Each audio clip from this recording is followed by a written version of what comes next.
ये क्या हुआ, हमने एक टैंक लिया, ठीक है, क्या लिया, टैंक। इस टैंक को हम बोलते हैं सेडिमेंटेशन टैंक। क्या बोलते हैं, सेडिमेंटेशन टैंक। समझ आ गई। सेडिमेंटेशन टैंक में क्या करा, यहाँ पे जो पानी था उस पानी को किसी भी पाइप की हेल्प से यहाँ ट्रांसफ़र कर दिया ट्रांसफ़र कर दिया कि नहीं कर दिया ट्रांसफ़र। अब यहाँ क्या हो जाएगा, ये पंप लगा दिया, ठीक है, पंप लगा दिया तो ये पंप यहाँ से पानी उठा के यहाँ गिराएगा, तो पानी हमने यहाँ इकट्ठा कर दिया। अब इस पानी में क्या थी, बहुत सारी इम्प्योरिटीज़ थी। क्या थी, इम्प्योरिटीज़ थी। तो वो इम्प्योरिटीज़ ड्यू टू ग्रेविटी वो सारी इम्प्योरिटीज़ नीचे बैठ गई, ठीक है। तो कौन सी इम्प्योरिटीज़ बैठ गई, हेवी इम्प्योरिटीज़ बैठ गई, लेकिन जो थोड़ी सी लाइट थी वो हेवी इम्प्योरिटीज़ बैठ गई। समझ आई, heavy impurities basically settle down, सही है। लेकिन जो लाइटर इम्प्योरिटीज़ थी वो अंदर ही घूमती रही, है ना। फिर हमने क्या करा, हमने कहा कि यार ये जो पानी में लाइटर इम्प्योरिटीज़ हैं, ठीक है, दे आर ट्रांसफरिंग हेयर, बोलो हाँ या ना, कोई दिक्कत, पक्का। तो एक और टैंक लिया हम लोगों ने, और ये अगले अभी आपसे पूछूंगी ये चीज़, इस समझा रही हूँ। तो ये टैंक लिया हम लोगों ने, इस टैंक के अंदर हमने क्या करना है, फिल्ट्रेशन टैंक, समझ आया। फिर क्या करना है अपने को, फिल्ट्रेशन टैंक, यस और नो। अब फिल्ट्रेशन टैंक में क्या करा, हमने बहुत सारे लेयर्स लगाए। तो जिससे नीचे लगा दिया हमने बड़े बड़े कोर्स ग्रेवल, भारी भारी पार्टिकल। फिर छोटे छोटे, जैसे एक्वेरियम में देखते हो ना पत्थर डालते छोटे छोटे, these are different kind of. Tank में हम लगाएंगे ये फिल्ट्रेशन टैंक के अंदर हम ये सारी चीज़ें भर देते हैं। क्यों? समझ रहे हो, मैं बता रही हूँ, सुन तो ले, मैं क्यों बताने के लिए बैठी हूँ यहाँ पे, क्यों बोलना है बस बीच में, ठीक है। फिर क्या कर दी, मिट्टी भर दी, समझ आ गई, क्या भर दी, मिट्टी भर दी, हाँ या ना। उसके बाद एक और लेयर किसी भी पत्थर की लगा दी, मतलब अलग अलग, जैसे चारकोल की लगा दी। तो बेसिकली हमको ये टैंक डेवलप करना है, समझ आई। और ये टैंक जो डेवलप करना है, इसके अंदर ये क्या है, चारकोल है, ये क्या है, ये हमारे पास सैंड है, ये क्या है, फाइन ग्रेवल है, समझ आएगी, ये क्या है, कोर्स ग्रेवल है। आई कि नहीं आई, यू अंडरस्टैंड। अब हो क्या रहा है, ये सारे भर दिए। अब यहाँ से पानी आया नीचे। अब जब पानी नीचे जाएगा तो क्या ये चारों लेयर को नीचे क्रॉस करते हुए जाएगा, और जब पानी भरेगा तो क्या नीचे से फिर ऊपर आएगा, क्योंकि पानी ऐसे भरता है ना, किसी भी टैंक में अगर पानी भरते हो तो पानी नीचे जाता है ऊपर जाता है, तो नीचे गया और फिर यहाँ से ऊपर आया, हाँ या ना, कोई दिक्कत। तो what is the point, the point is कि पार्टिकल्स नीचे गए और फिर पार्टिकल्स ऊपर आए, हाँ या ना, पक्का, बोलो, लॉजिक समझ आया कि नहीं आया। तो इससे मुझे क्या समझ आया बताओ, इससे मुझे ये समझ आया कि ये पार्टिकल्स नीचे गए और फिर यहाँ से पार्टिकल्स ऊपर आए, तो पानी 2 बार फिल्टर हो गया। तो जितनी भी फाइन इम्प्योरिटीज़ थी all settle in the layers, all settle or they get stuck up in the layers of the coarse gravel or fine gravel। क्या मेरी बात समझ आई, हाँ या तो ना? जो भी लाइटर इम्प्योरिटीज है वो कोर्स ग्रेवल या फाइन ग्रेवल में अटक जाएंगी और ये जब पानी वापस ऊपर आएगा उसमें वापस नहीं आ जाएंगी, वो उसके अंदर they have the property to absorb, तो वो पार्टिकल जो इम्प्योरिटीज़ हैं वो उसमें चिपक जाती हैं, तो पानी में वो वापस नहीं आती हैं। और फिर यहाँ से हमने पानी को ट्रांसफ़र करना है एक और टैंक में, that tank is called as a loading tank. अब हम कह रहे हैं कि अगर मान लीजिए छोटा मोटा कोई भी इम्प्योरिटी अभी भी रह गई पानी में, तो अब इस लोडिंग टैंक में हम क्या डालेंगे, एलम। अब एलम ने क्या किया, देखिएगा, एलम ने, अब कई बार ऐसे होता है कि लोडिंग टैंक पहले होता है, फिल्ट्रेशन टैंक बाद में हो जाता है, it is up to you. लेकिन जो एनसीईआरटी बोलती है हम वो फॉलो करेंगे, ठीक है। मेथड क्या है, to basically sort of purify the water. अब एलम क्या करता है, एलम को हिंदी में बोलते हैं फिटकरी, ठीक है।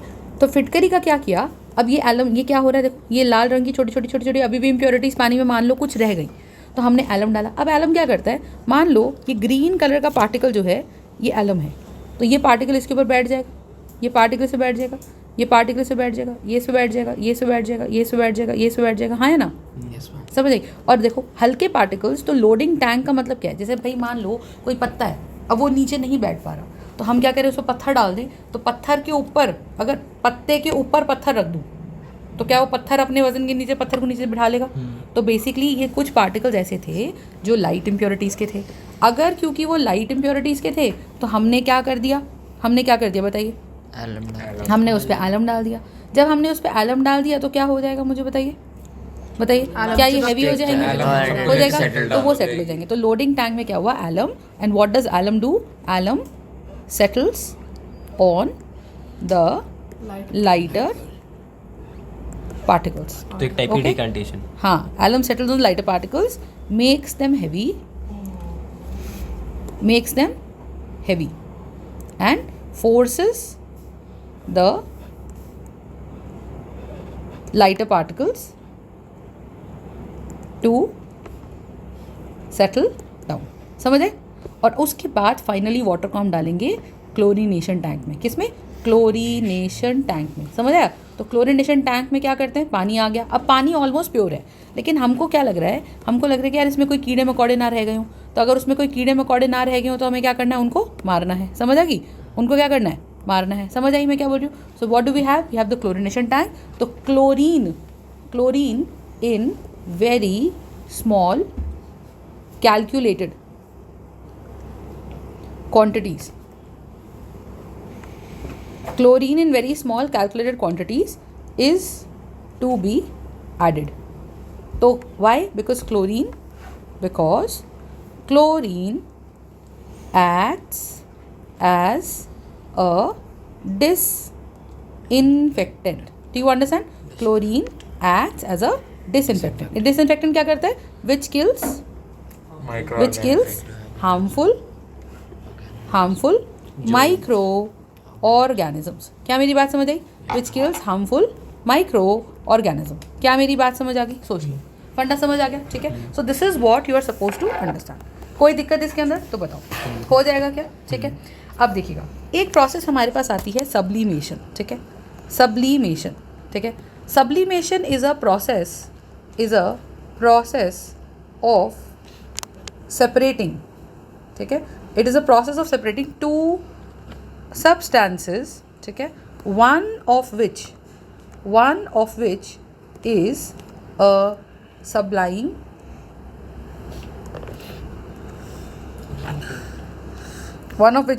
substance।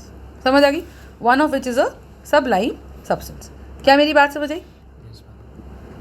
ठीक है, one of which is a sublime substance। now how do you think it is a sublime substance? tell me that this is sublimation। This is sublimation, yes और नो। अब ये प्रोसेस है किसका? Of separating two substances, one of which is a sublime substance. हो जाएगा क्या? अब क्या है देखिएगा, what do we do basically, what do I do, I take a beaker. Okay, I take a beaker and I let's suppose put in two substances. So this black substance is substance which is not sublime, and let us suppose this red substance is the one which is sublime. So this is a mixture, right, of two substances. You understand? लेकिन ma'am वो solid होने ज़रूरी है ना, powderish form में। Any form you take, right, yes, both of which, one of which is sorry. तो कि अगर एक मिनट, अगर सब्लाइम जो चीज़ है वो अगर लिक्विड हुई तो सब्लिमेशन तो कभी होएगी नहीं, क्योंकि वो एक फॉर्म से जा रहा है, तो सॉलिड होना ज़रूरी है ना। सॉलिड तो हर सब्लाइम सब्सटेंस ही सॉलिड होता है। हाँ, आप सॉलिड को ही कैटेगराइज करते हो सब्लाइम और उसमें। ठीक है, so mixture of two substances, one of which is sublime. समझ आई? What is sublime? जैसे कैम्फर होता है, तो what are the substances of sublime substances बताइए? One is camphor, then next is naphthalene, dry ice, liquefied hydrogen, right.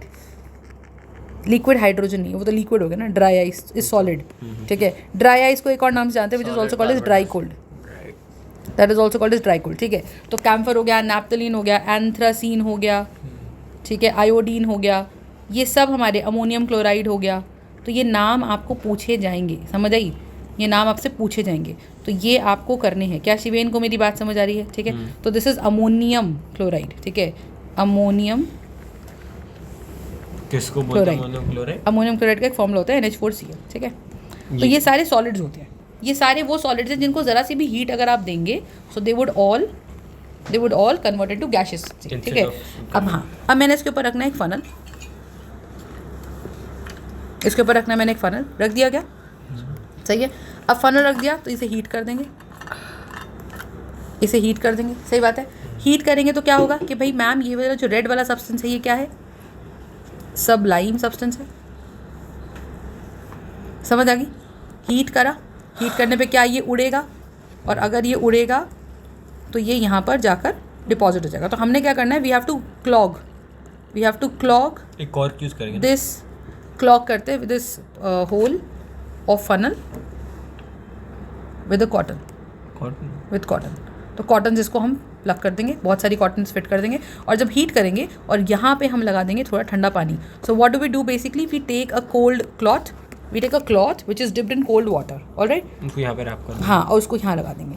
तो if you place a cold cloth here, so do you make the boundaries cold, right, and these are cold water boundaries which is making the boundaries cold. तो जब वो Sublime substance यहाँ जाता है तो वो यहाँ जाके कूल डाउन हो जाता है, समझ आई? तो वो सारा का सारा सबलाइम सब्सटेंस फनल की बाउंड्री पे यहाँ पर इकट्ठा हो जाता है। So this is what, this is the Sublime, this is the Sublime substance which gets accumulated on the boundaries, हट जा सेकेंड उसको देखने दे, on the boundaries of the funnel। क्या गर्वित को मेरी बात समझ आ गई? ठीक है। and thereby what do, you pull out or you take off this particular funnel and then scratch the sublime substance. So where it is more useful, let's suppose I make a mixture of camphor and sugar. Now camphor and sugar, both of them are white in color, and if I mix them in the powdered form, what exactly do you think would happen? Tell me that this is white and this is also white. Do you understand? So camphor is also white and sugar is also white, and in the powdered form we have, do you understand? So when we have this in the powdered form, what exactly do you think it would mean? Tell me. What exactly do you think it would mean? That both of them you cannot classify that, you know, if I placed a china dish in front of you or a bowl and I put this powder in it, would you be able to identify that it has camphor and it has sugar in it? No. So basically there might be a possibility you might just pick it up and eat it because you might think it is sugar. But when you smell it, you will have a smell of camphor also in it, and sugar is definitely there. So how do you know, how do you separate them? You simply heat them. So camphor would evaporate and it will hit the cold boundaries. When it hits the cold boundaries, what exactly happens? It crystallization, वहाँ पे sedimentation हो रही है, वहाँ पे deposition हो रही है। ठीक है, तो हमें क्या करना है, कोई भी सॉलिड सब्सटेंस, समझ में आ रही है, वो अगर गैस में जा रहा है सो उसको बोलेंगे sublimation. The what is the process of sublimation? The process of converting a solid to gas is called sublimation. Exactly, and gaseous state to solid state is also called as deposition. Do you understand my point? So deposition is which process which is used to convert the gaseous state to the solid state, and what is sublimation, which is used to convert solid state to gaseous state without going into the liquid state. Do you understand my point? Any doubts in this? For sure, right? और desublimation भी बोलते हैं इसको। Deposition is also called as desublimation, but actually desublimation term is not used in NCERT. So we would not go with that term. We would call deposition because that is there in the NCERT. Alright. Then next term, what do you think we have? Is that clear? Right. Next term of separation that we have to do is called chromatography. देखो, अब chromatography में हम क्या करते हैं, ध्यान समझिएगा।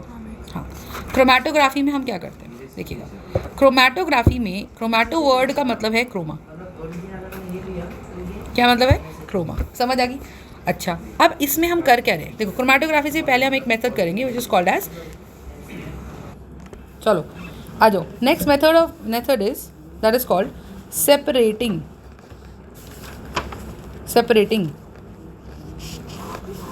Funnel method. ठीक है, what is this method? This is called separating funnel method. समझ आई? नाउ सेपरेटिंग फनल मेथड हम कहाँ लगाते हैं? ये हम लगाते हैं for separating two immiscible liquids को सेपरेट करने के लिए। समझ आ गया? For separating two immiscible liquids. समझ आई? इममिसिबल मतलब जैसे oil and water, oil and water है ना, या for example petrol and water. Do you understand? Yeah, for example, petrol and for example, benzene and water. You understand? So we have benzene sulfur plus water. Sulfur liquid नहीं है। Principal समझिए, for separating to immiscible liquid को separate करने के लिए जो हम use कर रहे हैं वो क्या है? Immiscible liquid. क्या मेरी बात समझ आती है? सोच लो, हाँ या ना? फंडा समझ आया? तो oil and water, petrol and water, benzene and water, समझ आई? ठीक है, अब क्या करते हैं, we take a device. What device do we take in separating method? We take a, ये सांप की बीन सी लेते हैं.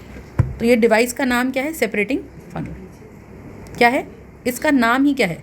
Separating funnel. तो ये क्या होता है? It is curved at the bottom और इस तरह से ये ऐसा कर्व रहता है. समझ आ गई? समझ आई? ऐसा सब, ठीक है. हाँ,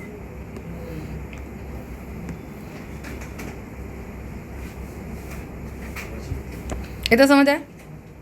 we take this and we take this, हाँ या ना? ठीक है. ये क्या है? ये है, हाँ या ना? ये क्या है? कॉर्क है. ठीक है. ये कॉर्क क्या करता है? हाँ, ये ऊपर से ब्रॉड होता है, ऊपर से ब्रॉड होता है, नीचे से नैरो होता है. यहाँ पे हम एक बीकर लगा देते हैं. तो जो ये हमने बीकर लगाया, ठीक है, ये जो बीकर लगाया, ये बीकर इस तरह से लगा दिया. Do you understand? ये बीकर हमने इस तरह से लगा दिया. हो जाएगा क्या? हो जाएगा क्या? बताओ, फंडा समझ आया? अब जब ये बीकर हमने इस तरह से लगा दिया, अब क्या होगा मुझे बताओ? ये हो गया? हो गया क्या? पक्का? कॉन्सेप्ट समझ आया? अब यहाँ हमने क्या करा? मिक्सर भरा. तो ये भर दिया पानी, ये भर दिया ये वाला, एंड वी अलाउ. ब्लू वाला क्या था भाई? ब्लू वाला पानी मान ले, रेड वाला ऑयल मान ले. मान लिया? क्या ये दोनों इमिसिबल लिक्विड्स हैं? क्या ये दोनों इमिसिबल लिक्विड्स है? बताइए हाँ या ना? अब अगर ये इमिसिबल लिक्विड्स है तो क्या होगा? तो we allow it to stand for some time. You understand? We allow it to stand for some time. And when we allow it to stand for some time, what exactly happens? तो क्या होगा? Oil and water forms two separate layers. समझ आया? Oil and water forms two separate layers. समझ आ गई? अब separate layer बना ली. क्यों? क्योंकि हमने इसको थोड़ी देर छोड़ दिया. तो ऑब्वियसली बात है, पानी अलग हो जाएगा और ऑयल अलग हो जाएगा. जनरली ऑयल ऊपर आ जाता है, पानी नीचे आ जाता है. हाँ, तो ऑयल की डेंसिटी कम है और वाटर की डेंसिटी ज़्यादा है. ठीक है. तो डिपेंडिंग अपॉन अलग अलग टाइप का देखो ऑयल होता है. तो कई बार पानी ऊपर आता है तो ऑयल नीचे रह जाता है. इट डिपेंड्स कि कोई ऑयल कितना थिक है और कोई ऑयल कितना थिन है. ठीक है. तो जनरली अगर मैं बात करूँ तो नीचे किसकी लेयर आ गई? मान लीजिए ऑयल की. और ऊपर मान लीजिए लेयर किसकी आ गई? वाटर की. ठीक है. या उल्टा कर सकते हैं कि भाई मैम नीचे किसकी लेयर आ गई? पानी की. और ऊपर किसकी लेयर आ गई? देखो ऐसा कुछ है नहीं. देयर मस्ट बी ऑयल्स जिनकी डेंसिटी पानी से ज़्यादा है and there must be oil जिनकी डेंसिटी पानी से कम है. तो डिपेंड करता है कि ड्यूरिंग द एक्सपेरिमेंट आप क्या ले रहे हो. ठीक है. और आप क्या करते हो? You open this cork, right?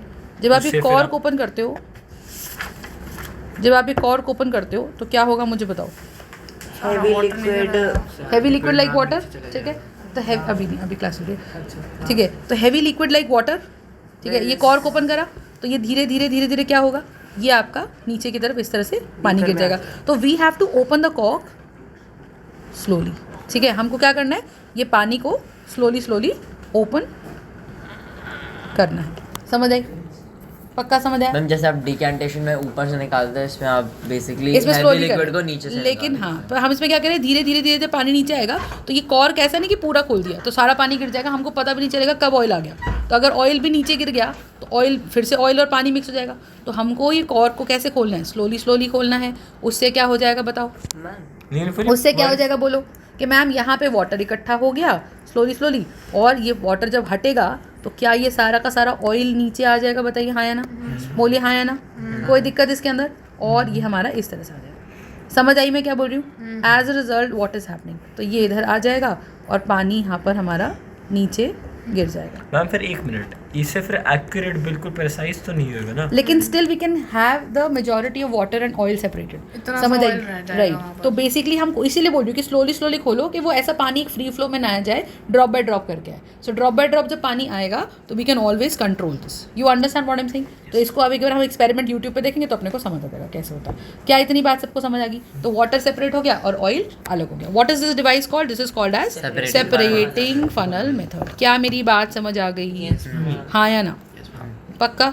हाँ। कोई दिक्कत? ठीक है, तो दिस इज हाउ मेथड का नाम है और डिवाइस का नाम भी सेपरेटिंग फनल है। तो अगर आपसे पूछे डिवाइस क्या यूज़ कर रहे हैं, दैट इज सेपरेटिंग फनल। ठीक है, और लेबोरेटरी में जाके करेंगे तो ऐसा हो जाएगा। हो जाएगा क्या? करेंगे हम। जब करेंगे स्कूल में करोगे तो तुमको समझ आ जाएगा। इतना समझ आ गया? Is the separating funnel method clear? Is the sublimation method clear? Yes. ठीक है, क्रोमेटोग्राफी मैंने अभी करा देना है, डिस्टिलेशन मैं अभी करा देती हूँ। हो जाएगा क्या? डिस्टिलेशन मैंने सिंपल डिस्टिलेशन करा दिया था। क्या मैंने वाटर प्योरिफिकेशन करा दिया? क्या मैंने क्रिस्टलाइजेशन करा दिया? ठीक है, अब देखो क्या इवेपोरेशन और क्रिस्टलाइजेशन में डिफरेंस बता दिया कि बेटर कौन है? बेटर क्रिस्टलाइजेशन है, इवेपोरेशन इतना बेटर नहीं है, बिकॉज उसमें दो हैं, either you lose one component और वो एक इवेपोरेट हो जाता है। ठीक है, हाँ वो हमने पढ़ लिया ना पूरा। तो फिर तो डिस्टिलेशन में क्या मैंने मैग्नेटिक सेपरेशन करा दिया? हाँ। क्या मैंने इवेपोरेशन करा दिया? क्या मैंने सेंट्रिफिकेशन करा दी? हाँ या ना? पक्का? हाँ। अब सुनो, कोलॉइडल पार्टिकल्स में क्या मैंने ब्राउनियन मोशन करा दिया? हाँ। अब देखो, अब क्या होता है, एक चीज़ समझेंगे। आज हम पढ़ेंगे एक और चीज़ which is called mass by mass percentage, और इसके बहुत सारे न्यूमेरिकल्स हमको करने हैं। ठीक है, मास बाय मास परसेंटेज ध्यान से समझेंगे, सिर्फ मास बाय मास परसेंटेज करेंगे और कुछ नहीं करेंगे। देखो, जब मैं कोई भी सोल्यूशन बनाती हूँ, ठीक है, कोई भी सोल्यूशन बनाती हूँ, तो जब मैं कोई भी सोल्यूशन बना रही हूँ तो क्या मैं उसमें दो चीज़ें मिलाती हूँ? एक मिलाती हूँ सल्यूट और क्या मैं एक मिलाती हूँ सॉल्वेंट। तो सॉल्वेंट क्या होता है? विच इज़ मिक्सड इन जिसमें मिक्स कर रहा है। Large quantities, which is mixed in large quantities. बोलिए हाँ या ना? Which is mixed in large quantities, समझ आएगी? And what is solute? Can't you see that? और what is solute which is mixed in less quantity? अच्छा, लेकिन क्या होता है कि जो सल्यूट है वो हमारा सॉलिड भी हो सकता है और वो हमारा लिक्विड भी हो सकता है, वो हमारा गैस भी हो सकता है। भाई वो भी देख रहे हैं ना, मैं समझ आई, आराम से बैठ जाओ, इतना समझ आया?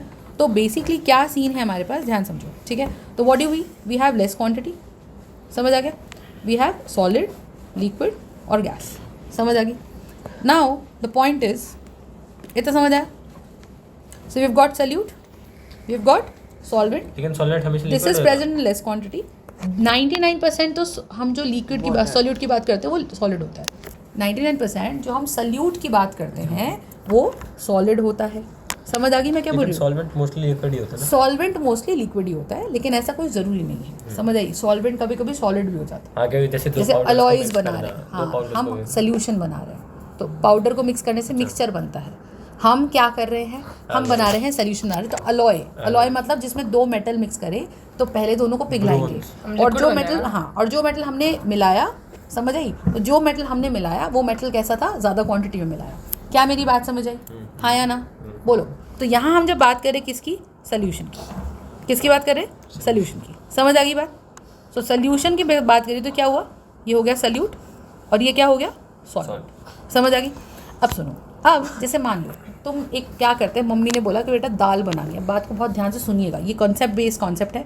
अगर तुमने ये उड़ गया, एक न्यूमेरिकल नहीं निकाल पाओगे। ठीक है, अब सुनो कि अगर मैंने बोला कि मैम सल्यूशन का मास क्या है, सल्यूशन का मास कौन बनाएगा? देखो, एक बीकर में क्या मैंने पानी मिलाया? बोलो। तो मैंने कहा मैम इस लेवल तक मैंने पानी मिलाया। बात को समझिएगा, ठीक है? जब इस लेवल तक पानी मिलाया तो होगा क्या कि मैम इसमें चीनी चीनी चीनी चीनी जाएगी, हाँ या ना? तो जब इसमें चीनी जाएगी तो क्या होगा, मुझे बताओ? मास बढ़ क्या होगा? जाएगा। हाँ सुनो, तो क्या ऐसा होगा कि मैम चीनी जब जाएगी तो क्या पानी का लेवल बढ़ जाएगा? क्या नहीं, पानी का लेवल लगभग उतना ही रहेगा। Why? Because sugar goes into the spaces between water molecules। सही बात है, into the spaces between the water molecules। समझ आया? तो क्या बढ़ा कि मैम मास तो बढ़ा, मास बढ़ा पर मास एरिया नहीं तो बढ़ा। इंक्रीज हुआ। सुनो मेरी बात, मास तो इंक्रीज हुआ, हाँ या ना? मास तो इंक्रीज हो गया। क्या मेरी बात समझ आ गई? कोई दिक्कत है इसके अंदर? बोलो। मास तो इंक्रीज हो गया, लेकिन volume changes very slightly, Change तो होएगी, हाँ चेंज तो होएगी, पर हम चुप रहेंगे क्या, वो मैं बताने के लिए बैठी हूँ ना यहाँ पे। तो volume changes very very slightly, समझ आई। वेरी स्लाइटली का मतलब कि हम वो वॉल्यूम चेंज, मतलब अगर मैम थोड़ा सा लेवल बढ़ भी गया तो उसको हम नेग्लेजिबल मान लेंगे। तो मास इंक्रीज हुआ, क्यों हुआ, क्योंकि मैम पहले तो सिर्फ पानी का मास था, पहले तो सिर्फ वाटर का मास था, यस और नो। बाद में क्या हुआ मैम, किसका मास आ गया, शुगर का मास भी आ गया। क्या मेरी बात समझ आ गई, इंटेंसिटी बढ़ गई। एग्जैक्टली। तो क्या हुआ कि मास बढ़ गया, टोटल मास बढ़ गया, टोटल मास बढ़ गया, this is class going on, ठीक है, टोटल मास बढ़ गया, समझ आई। तो क्या मैं मास ऑफ सोल्यूशन बोलूँ, क्या मैं मास ऑफ सोल्यूशन बोल दूँ, मास ऑफ सोल्यूशन क्या है,